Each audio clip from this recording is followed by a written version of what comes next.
শ্রাবণ মাস দেবাদিদেব মহাদেবের মাস।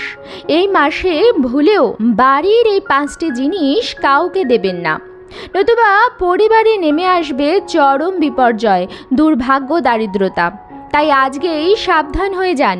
নমস্কার বন্ধুরা, আমি সুচরিতা, সবাইকে স্বাগত জানাচ্ছি কিপ গ্রুমিং চ্যানেলে। বন্ধুরা, আশা করছি ঈশ্বরের আশীর্বাদে প্রত্যেকেই ভালো আছেন এবং সুস্থ আছেন। চলছে শ্রাবণ মাস। শ্রাবণ মাসে আমরা পাচ্ছি 4টি সোমবার। আমরা প্রত্যেকেই জানি যে শ্রাবণ মাসটি হচ্ছে দেবাদিদেব মহাদেবের ওপর সমর্পিত। বাবার ভক্তরা সারা বছর অপেক্ষা করে থাকেন শ্রাবণ মাসের জন্য। মনে ভক্তি ও বিশ্বাস নিয়ে শ্রাবণ মাসে দেবাদিদেব মহাদেবের পুজো করলে বাবা তার ভক্তদের ডাকে অবশ্যই সাড়া দেন এবং তাদের সকল মনস্কামনা পূর্ণ করেন।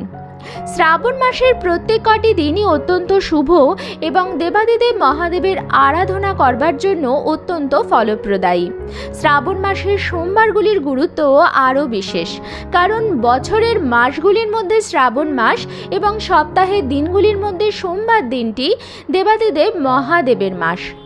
মনে করা হয় শ্রাবণ মাসে ভক্ত এবং ভগবানের মাঝের দূরত্ব কমে যায়। দেবাদিদেব মহাদেব এবং মাতা পার্বতী স্বয়ং মর্ত্যধামে বিচরণ করেন এবং তাদের ভক্তদের গৃহে আসেন, তাদের দর্শন দেন। তাই বন্ধুরা, শ্রাবণ মাসে আমাদের সমস্ত কাজকর্ম খুবই সাবধানতাপূর্বক করা উচিত। এমন কোনো কাজ করা উচিত নয় যাতে দেবাদিদেব মহাদেব রুষ্ট হন এবং তার আশীর্বাদ থেকে আমরা বঞ্চিত হই। আমরা অনেক সময় আমাদের পরিচিত, আমাদের প্রতিবেশী, আমাদের বন্ধু বান্ধবদের কিছু জিনিসপত্র দিয়ে থাকি ভালোবেসে। অনেক সময় তাদের প্রয়োজনে, অনেক সময় তাদের অপ্রয়োজনেও আমাদের বাড়ির কিছু জিনিস আমরা তাদের দিয়ে থাকি এবং তারাও আমাদের কোনো জিনিস দিয়ে থাকেন। কিন্তু শ্রাবণ মাসে কিন্তু এই কাজটি করা যাবে না। শ্রাবণ মাসে বাড়ির এই 5টি জিনিস ভুলেও আপনি আপনার কোনো প্রতিবেশী, বন্ধু বান্ধব বা পরিচিত ব্যক্তিকে দেবেন না। এর ফলে মা লক্ষ্মী চিরবিদায় নেবে আপনার পরিবার থেকে এবং মহাদেবের আশীর্বাদ থেকেও আপনারা বঞ্চিত হবে। তাই আমার সকল দর্শক বন্ধুদের অনুরোধ করব যে আজকের এই ভিডিওটি একদমই স্কিপ না করে সম্পূর্ণ দেখবেন। দেখার পর যদি ভালো লাগে তাহলে অবশ্যই কিন্তু একটি লাইক করবেন, কমেন্টসে লিখবেন হর হর মহাদেব এবং বন্ধুরা অবশ্যই ভিডিওটি শেয়ার করবেন আপনাদের নিকট আত্মীয় স্বজন এবং বন্ধু বান্ধবদের সাথে। চলুন বন্ধুরা, আসা যাক মূল পর্বে। প্রথম যে জিনিসটি শ্রাবণ মাসে কাউকে দেবেন না বাড়ির বাইরে, সেটি হচ্ছে আমিষ জাতীয় খাবার। বিশেষ করে মাছ, মাংস, ডিম, সেটি কাঁচাও হতে পারে, রান্না করাও হতে পারে। আমরা অনেক সময় ভালো কিছু রান্না করে আমাদের প্রতিবেশী বন্ধু বান্ধবদের দিয়ে থাকি, যেটি আমিষ জাতীয় খাবার হয়। কিন্তু বন্ধুরা, শ্রাবণ মাসে কাউকে আমিষ জাতীয় জিনিস দেওয়া মহা পাপের কাজ। বন্ধুরা, শ্রাবণ মাসে সাধারণত সাত্ত্বিক আহার এবং নিরামিষ আহার গ্রহণ করা উচিত এবং আমিষ জাতীয় খাবার ভুলেও রান্না করা উচিত নয়। তবুও বন্ধুরা, আপনি নিজের ইচ্ছায় নিরামিষ খাবার গ্রহণ করতে পারেন বা আমিষ খাবার গ্রহণ করতে পারেন, কিন্তু আপনি ভুলেও কাউকে আমিষ জাতীয় খাবার দিতে পারেন না। এর ফলে আপনার মহা পাপ হবে, কারণ শ্রাবণ মাসে আমিষ জাতীয় খাবার গ্রহণ করাই উচিত নয়। বন্ধুরা, আমিষ জাতীয় খাবার এই মাসে চৌকাঠ থেকে বাইরে বার করা বা চৌকাঠ দিয়ে ভেতরে ঢোকানো অত্যন্ত খারাপ বলে মনে করা হয় এই মাসে দেবাদিদেব মহাদেব ভক্তদের গৃহে আসেন। হয়তো আমরা তাকে দেখে চিনতে পারি না, কিন্তু তিনি অবশ্যই আসেন, আমাদের দর্শন দেন। আমরা সাধারণ মানুষরা, আমরা সাধারণ চোখে সেই অসাধারণ জিনিসকে দেখে চিনতে পারি না, কিন্তু বন্ধুরা, দেবাদিদেব মহাদেব কিন্তু তার প্রকৃত ভক্তর বাড়ি অবশ্যই আসেন। তাই শ্রাবণ মাসে নিজেও আপনি আমিষ জাতীয় খাবার খাবেন না এবং কাউকে আপনি আমিষ জাতীয় খাবারও দেবেন না, কারণ কাউকে আমিষ জাতীয় খাবার দেওয়া মানে হচ্ছে আপনি তাকে আমিষ জাতীয় খাবার খেতে বলছেন এবং যেটা করা একেবারেই অনুচিত। তাই বন্ধুরা, শ্রাবণ মাসে ভুলেও আমিষ জাতীয় খাবার আপনি কাউকে দেবেন না। সেটি রান্না করা খাবার বা কাঁচা খাবার হতে পারে, আপনি কাউকে দেবেন না। দ্বিতীয় যে জিনিসটি শ্রাবণ মাসে কাউকে দেবেন না, কেউ চাইলেও দেবেন দেবেন না সেটি হচ্ছে আপনার ব্যবহার করা সিঁদুর। বন্ধুরা, আপনি যে জায়গা থেকে নিত্যদিন সিঁদুর পরেন সেটা শুধুমাত্র আপনার অধিকারের জায়গা। তাই বন্ধুরা, সেই সিঁদুরের জায়গা থেকে আপনি কাউকে সিঁদুর দেবেন না। আপনি দরকার পড়লে তাকে সামান্য অর্থ দিয়ে সাহায্য করতে পারেন যাতে সে তার প্রয়োজনীয় জিনিস কিনে নিক, কিন্তু বন্ধুরা আপনি আপনার নিজের সিঁদুরের থান থেকে কাউকে সিঁদুর দেবেন না। মনে করা হয় শ্রাবণ মাস হচ্ছে হর পার্বতীর মিলনের মাস। তাই বন্ধুরা, শ্রাবণ মাসে দেখবেন অনেক মন্দিরে হর পার্বতীর বিবাহ দেয়া হয়।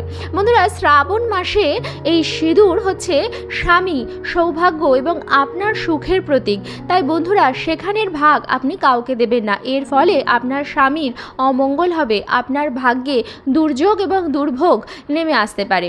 বন্ধুরা, শ্রাবণ মাসে আপনি সিঁদুর বাদ দিয়ে সাজ শৃঙ্গারের অন্যান্য সামগ্রী যেমন চুড়ি, টিপের পাতা, ওড়না ইত্যাদি মন্দিরে দিতে পারেন। কোনো শিব পার্বতীর মন্দিরে আপনি সাজ শৃঙ্গারের সামগ্রী দিতে পারবেন, সেটি অত্যন্ত ভালো।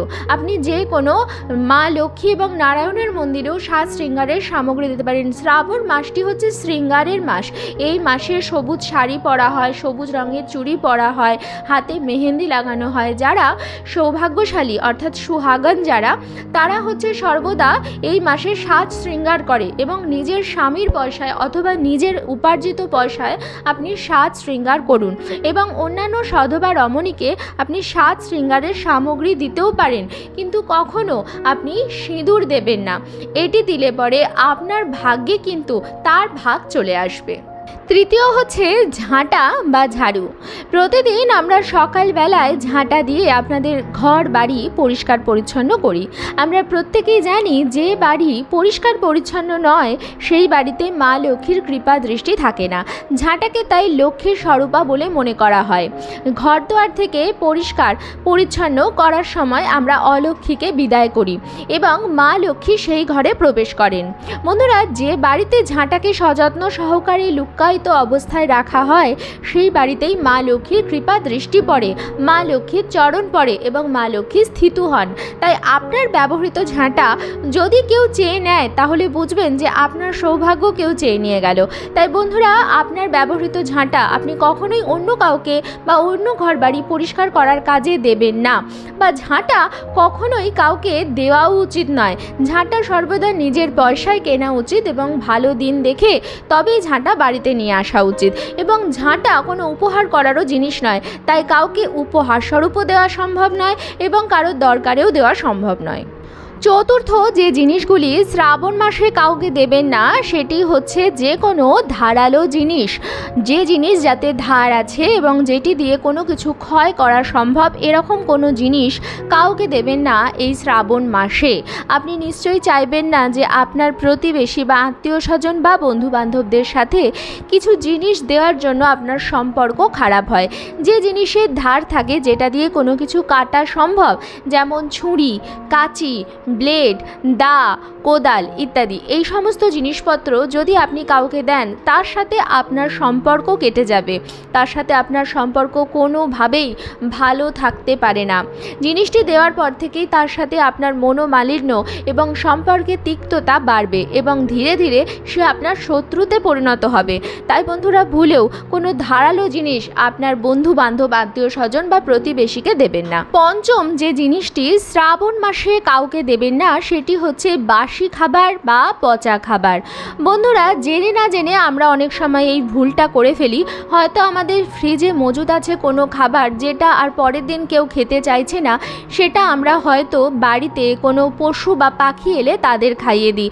বিশেষ করে কুকুর, বিড়াল বা গরু যদি বাড়িতে আসে আমরা তাদের আগের দিনের বাসি খাবার খাইয়ে দিই। কিন্তু বন্ধুরা, শ্রাবণ মাসে কিন্তু এই ভুলটি করবেন না। পশু পাখিকে খাবার খাওয়ানো, জল খাওয়ানো অত্যন্ত ভালো কাজ এবং পুণ্যের কাজ, কিন্তু সেটা তাজা খাবার বা তাজা ফল সবজি আপনি খাওয়াতে পারেন, কিন্তু কখনোই আগের দিনের রান্না করা বাসি খাবার খাওয়াবেন না। গরুকে আগের দিনের বাসি খাবার খাওয়ালে আপনার রাশিচক্রে দোষের তৈরি হয়, যে দোষ কখনো খণ্ডন করা সম্ভব নয়। তাই যদি আপনি বাড়িতে গরু এসেছে তাকে খাওয়াতে চান তাহলে কোনো সবজি খাওয়াতে পারেন, কোনো ফল খাওয়াতে পারেন বা হাতে গড়া রুটিও তাকে খাওয়াতে পারেন। যদি কোনো কুকুর আসে তাকে হাতে গড়া রুটি খাওয়াতে পারেন, বিস্কুট দিতে পারেন বা যা আপনার সাধ্যে কোলায় খাওয়াতে পারেন, কিন্তু কখনোই আগের দিনের খাবার যেটা আর খাওয়ার উপযুক্ত নয় বা আপনারা কেউ খাবেন না বলে সেই খাবারটি ফেলা যাবে বলে তাদের খাইয়ে দিলেন, সেরকমটি করবেন না। এর ফলে কিন্তু মহা পাপ হয়। বরঞ্চ শ্রাবণ মাসে জীব সেবা করুন, পশু পাখিদের জন্য খাবার ও জলের ব্যবস্থা রাখুন, ছাদে যে পাখিরা আসে তাদের জন্য সামান্য চারার ব্যবস্থা রাখুন। পশু পাখিদের খাওয়ানো অত্যন্ত ভালো শ্রাবণ মাসে, বিশেষ করে কারণ দেবাদিদেব মহাদেবকে বলা হয় পশুপতিনাথ। তিনি জীবজগতের সকলের পিতা, সকলের রক্ষাকর্তা এবং সকলের ভালো চান। দেবাদিদেব মহাদেবের একটি বিশেষ রূপ আছে ভৈরব, কাল ভৈরব, যার বাহন হচ্ছে কুকুর, এবং বলে যে কাল ভৈরব যদি সহায় থাকে তাহলে যে কোনো অসম্ভব সংকটও টলানো সম্ভব। যদি আপনার কারোর কোনো দুর্যোগ বা অ্যাক্সিডেন্টের যোগ থাকে তাহলে সেটিও কাটানো সম্ভব। তাই প্রতিদিন সকালবেলা উঠে প্রথমেই রুটি বানিয়ে সেই রুটি গো মাতাকে এবং কুকুরকে খাওয়ান। যদি বিড়াল আপনার বাড়িতে খাবার খায় তাহলে মা ষষ্ঠীর কৃপা দৃষ্টি আপনার ওপর বজায় থাকবে এবং আপনার সন্তানদের সর্বদা ভালো হবে, কখনো কোনো ক্ষতি হবে না। তাই বন্ধুরা, পশু পাখিদের সেবা করুন, এর ফলে আপনার পুণ্য হবে এবং পশু পাখিদেরও পেট ভরবে। আজকের পর্বটি আমি এখানেই শেষ করছি। আশা করছি আজকের ভিডিওটি আপনাদের ভালো লাগলো এবং একটু হলেও উপকারী লাগলো। ভিডিওটি ভালো লাগলে অবশ্যই কিন্তু লাইক, কমেন্টস এবং শেয়ার করবেন বন্ধুরা। আর যদি চ্যানেলে নতুন হন তাহলে অবশ্যই চ্যানেলটিকে সাবস্ক্রাইব করে আমার সাথে থাকবেন। দেখা হবে কিপ গ্রুমিংয়ের নতুন আরও একটি পর্ব নিয়ে। সবাই খুব ভালো থাকবেন, সুস্থ থাকবেন।